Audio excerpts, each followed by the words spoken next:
इति श्री एकादशी महात्मा प्रारंभ। बोलिए एकादशी महारानी की जय। श्री ब्रह्मा जी कह रहे हैं कि हे मुनि श्रेष्ठ, अब आप पापों को नष्ट करने वाली तथा पुण्य और मुक्ति को देने वाली प्रबोधिनी एकादशी महात्मा को सुनाइएगा। भागीरथी, गंगा और तीर्थ नदी, समुद्र आदि तभी तक फल देते हैं जब तक प्रबोधिनी एकादशी नहीं आती। कार्तिक मास के शुक्ल पक्ष की प्रबोधिनी एकादशी के व्रत का फल 1 सहस्त्र अश्वमेध तथा 100 राज सुयोग्य यज्ञ के फल के बराबर होता है। बोले एकादशी महारानी की जय। नारद जी पूछते हैं कि हे पिताजी, यह संध्या का भोजन करने से रात्रि में भोजन करने तथा पूरे दिन उपवास करने से क्या फल मिलता है? बोले का जय। उसे आप समझाइए। ब्रह्मा जी क्या कह रहे हैं कि हे नारद, एक संध्या को भोजन करने से 1 जन्म का, रात्रि में भोजन करने से 2 जन्म का तथा पूरे दिन उपवास करने से 7 जन्म के समस्त पाप नष्ट हो जाते हैं। बोले एकादशी महारानी की जय। प्रबोधिनी एकादशी के व्रत के प्रभाव से सुमेरु पर्वत के समान कठिन पाप क्षण मात्र से ही नष्ट हो जाते हैं। बोलिए एकादशी महारानी की जय। अनेकों पूर्व जन्म के किए हुए बुरे कर्मों को यह प्रबोधिनी एकादशी का व्रत क्षण भर में नष्ट कर देता है। बोले मनुष्य अपने स्वभाव अनुसार, जो स्वभाव है उसी के अनुसार इस प्रबोधिनी एकादशी का विधि पूर्वक व्रत करते हैं, उन्हें पूर्ण फल प्राप्त होता है। बोले एकादशी महारानी की जय। हे मुनीश्वर, जो मनुष्य श्रद्धा पूर्वक थोड़ा भी पुण्य करते हैं ना, उनका वह पुण्य पर्वत के समान अटल हो जाता है। और जो मनुष्य हृदय के अंदर ही ऐसा ध्यान करते हैं कि प्रबोधिनी एकादशी का व्रत करूंगा, उनके 100 जन्म के समस्त पाप नष्ट हो जाते हैं।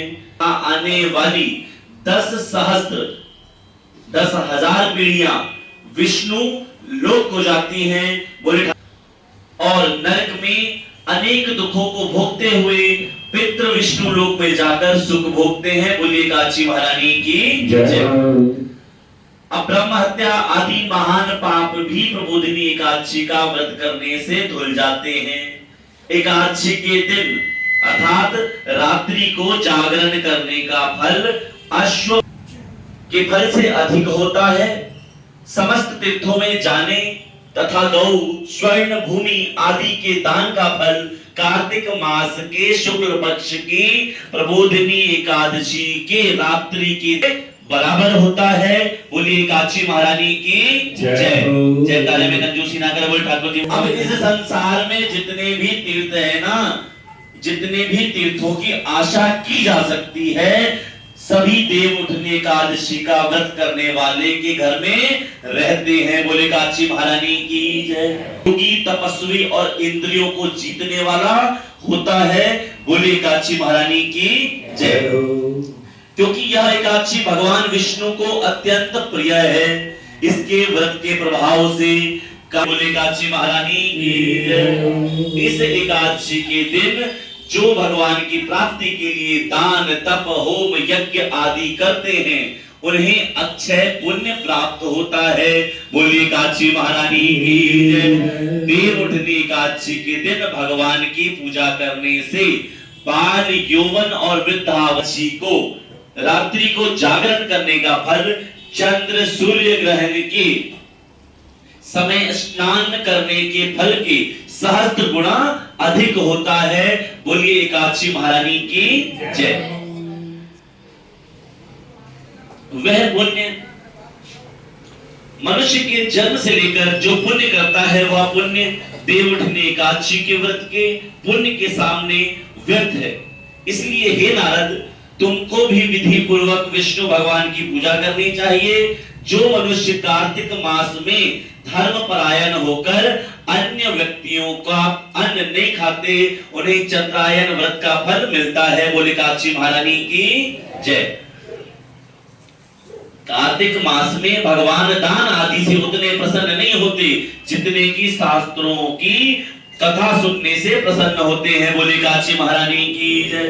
कार्तिक मास में जो मनुष्य भगवान की कथा को थोड़ा बहुत भी पढ़ते हैं या सुनते हैं उन्हें 100 गौ के दान के फल प्राप्त होते हैं।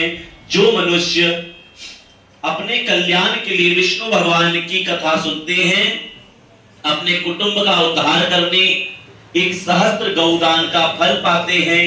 जो मनुष्य प्रबोधिनी एकादशी के दिन विष्णु जी की कथा सुनते हैं उन्हें 7 दीप के दान का फल प्राप्त होता है। जी हे ब्रह्मा जी, अब आप एकादशी के व्रत का विधान कहिए और कैसे व्रत करना है, कौन सा पुण्य प्राप्त मिलता है, क्या फल मिलता है, वह सब भी समझाइए। बोले काशी महारानी की जय। अब ब्रह्मा जी क्या कह रहे हैं कि हे नारद, इस एकादशी के दिन मनुष्य को, उसका माइक बंद कर दीजिए। बोले ठाकुर जी महाराज की जय।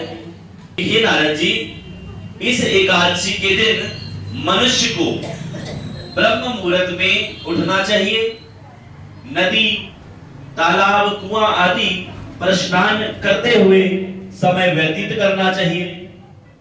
उसी समय भगवान से विनय करनी चाहिए कि हे भगवान, आज मैं निराहार हूं। इस प्रकार विनय करने पर भगवान की पूजा करनी चाहिए और उस रात्रि को भगवान समीप नित्य गीत आयोजन करना चाहिए और समय व्यतीत करना चाहिए। देव उठनी एकादशी के दिन कृपणता को त्याग बहुत से पुष्प महारानी की शंख के जल से भगवान को अर्घ्य देना चाहिए और इसका समस्त तीर्थदान आदि से करोड़ गुना फल अधिक होता है और उन्हें अंत में मुक्ति मिलती है। और कार्तिक मास में जो मनुष्य तुलसी जी से भगवान की पूजा करता है उसके 10,000 जन्म के समस्त पाप नष्ट हो जाते हैं। बोले काशी महाराज। मनुष्य इस मास में श्री तुलसी जी के दर्शन करते हैं या छूते हैं या ध्यान करते हैं या रोपण अथवा सेवा करते हैं, वे 1000 कोटि युग तक भगवान के घर में रहते हैं। बोले काशी महारानी की जय।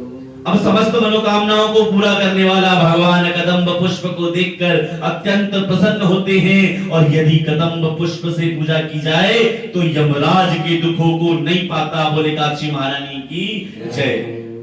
जो गुलाब के पुष्प से भगवान की पूजा करते हैं उन्हें मुक्ति मिलती है और जो मनुष्य बकुल और अशोक के फूलों से भगवान की पूजा करते हैं ना, वे अनंत काल तक शोक से रहित होते हैं। और जो मनुष्य विष्णु भगवान की सफेद और लाल कनेर के फूलों से पूजा करते हैं उन पर भगवान अत्यंत प्रसन्न होते हैं। बोलिए काशी महारानी की जय। जो मनुष्य विष्णु भगवान को दुर्वा दल से पूजा करते हैं वे पूजा के फल से 100 गुना फल अधिक पाते हैं और जो भगवान की समी पत्र से पूजा करते हैं ना, वे आवागमन के चक्र से छूट जाते हैं। और जो मनुष्य स्वर्ण को बना हुआ केतकी पुष्प भगवान पर चढ़ाते हैं उनके करोड़ों जन्म के पाप नष्ट हो जाते हैं। बोले काशी महारानी की जय।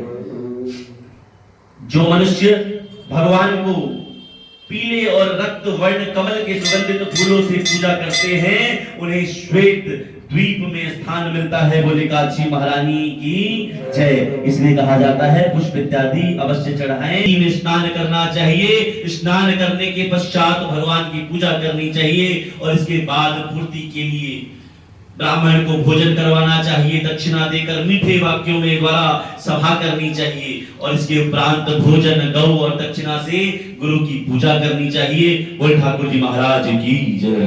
बोल काशी महारानी की जय। बोल वृंदावन बिहारी लाल की जय। बोल बोल मुकुट बंसी वाले की जय। और ब्राह्मण को यथाशक्ति दक्षिणा देनी चाहिए और जिस ब्राह्मण को रात्रि में भोजन करवावे उसे स्वर्ण सहित बैल दान करना चाहिए। और जो मनुष्य यात्रा स्नान करते हैं ना उन्हें दही और शहद दान करना चाहिए। जो मनुष्य फल की आशा करते हैं उन्हें फल का दान करना चाहिए। तेल की जगह घी, घी की जगह दूध और अन्न में चावल का दान करना चाहिए। और जो मनुष्य इस व्रत में भूमि अर्थात भूमि शयन करते हैं उन्हें सब वस्तुओं सहित सैया दान करनी चाहिए। बोल ठाकुर जी महाराज की जय, बोले काक्षी महारानी की जय। जो मौन धारण करते हैं उन्हें स्वर्ण सहित तिल दान करना चाहिए। और जो मनुष्य बालों को धारण करते हैं उन्हें दर्पण दान करना चाहिए।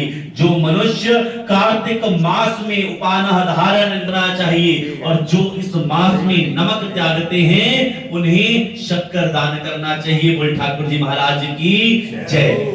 जो मनुष्य नित्य प्रति देव मंदिरों में दीप जलाते हैं दान करना चाहिए।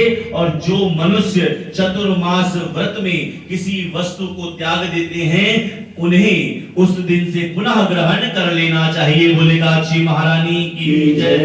जो मनुष्य देव उठनी एकादशी, प्रबोधनी एकादशी के दिन विधि पूर्वक व्रत करते हैं उन्हें अत्यंत सुख मिलता है, अंत में स्वर्ग को जाते हैं।